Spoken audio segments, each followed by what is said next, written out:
ইন্নি আউযু বিকা মিন আযাবিল কবর, আল্লাহ তুমি আমাকে কবর আযাব থেকে বাঁচাও।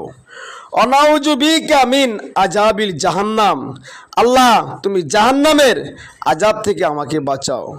অনাউযু বিকা মিন ফিতনাতিল মাহিয়া ওয়াল মামাত, আল্লাহ তুমি দুনিয়া ও মানুষের ফিতনা থেকে আমাকে বাঁচাও। অনাউযু বিকা মিন ফিতনাতিল মাসিদিদ দাজ্জাল, আল্লাহ তুমি দাজ্জালের ফিতনা থেকে আমাকে বাঁচাও। এই আমলটা করে আমরা সালাম ফিরাবো এবং রসুলের উপরে দুরূদ পড়ব, সালাম দিব। তারপরে আমরা মহান আল্লাহ পাক রাব্বুল আলামিনের কাছে আমরা ক্ষমা চাবো। আমরা অজরে আল্লাহর কাছে ক্ষমা চাবো এবং কাঁদবো। আল্লাহ পাক রাব্বুল আলামিন আমাদের সমস্ত গুনার খাতা মাফ করে দিবেন। আল্লাহ তো রহমান রহিম, আল্লাহ গফুর রহিম, আল্লাহ শাইয়িন কাদির, আল্লাহ তো আহকামুল হাকিম।